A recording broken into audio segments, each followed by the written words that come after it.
హైదరాబాద్ లో హబీబ్ నగర్ లో 1000 కిలోల కల్తీ అల్లం వెల్లుల్లి పేస్ట్ ని సీజ్ చేశారన్న. మహమ్మద్ ఫరూక్ అనే వ్యక్తి ఈ కల్తీ అల్లం వెల్లుల్లి పేస్ట్ ని తయారు చేస్తున్నాడు. ఈ అల్లం వెల్లుల్లి పేస్ట్ ని ఏ విధంగా తయారు చేస్తున్నారో తెలిస్తే మైండ్ నిజంగా పోతుందన్న. ఎంత ఘోరమైన యాసిడ్స్ వాడుతున్నారో తెలుసా?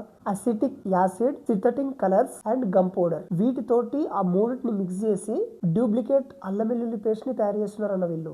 FSSAI అనే పేరుతోటి 2018 నుంచి ఇప్పటి వరకు హోటల్స్ కి గానీ, షాప్లలో గానీ, మిగతా బయట గానీ ఎక్కడ పడితే అక్కడ అమ్ముతున్నారు. 2018 నుంచి 2026 వరకు ఎంత మందికి అమ్ముండొచ్చు ఈ అల్లం వెల్లుల్లి పేస్ట్ అనేది? ఎక్కడెక్కడ వెళ్ళి ఉండొచ్చు? ఎంత మంది దీని వల్ల ప్రాణాలను కోల్పోయి ఉండొచ్చు? ఇలాంటి వాళ్ళని ఏం చేయాలి తెలుసానా? ఇదే అల్లం వెల్లుల్లి పేస్ట్ ని వాళ్ళకు 1 మంత్ వరకు ప్రతి కర్రీలో వేసి పెట్టాలి. అప్పుడు తెలుస్తుంది దాని నుంచి వచ్చే సైడ్ ఎఫెక్ట్స్ ఎట్లుంటాయి, వాళ్ళ వల్ల వీళ్ళు ఎంత బాధపడ్డారు అనేది వాళ్ళకు కూడా తెలుస్తుంది. కాబట్టి మార్కెట్ లో దొరికేది ప్రతిదీ అది బ్రాండా కాదా అనేది చూసి కొనాలి. ఆ బ్రాండ్లను కూడా కల్తీ చేస్తున్నారు. అంతెందుకు, మొన్నటి వరకు గుడ్డు కల్తీ అయింది, మళ్ళనేమో థమ్స్అప్లు కల్తీ అయినాయి, కోక్ కల్తీ అయింది. ప్రతిదీ కల్తీ చేసి పడేస్తున్నారు. జనాల ప్రాణాలతో ఆడుకుంటున్నారు. కంటెంట్ నచ్చితే సబ్స్క్రైబ్ చేయి. అదే విధంగా నేను మాత్రం అస్సలు మర్చిపోకు. బయట కొనే సామాన్ని 1కి 10 సార్లు చెక్ చేసుకొని కొను.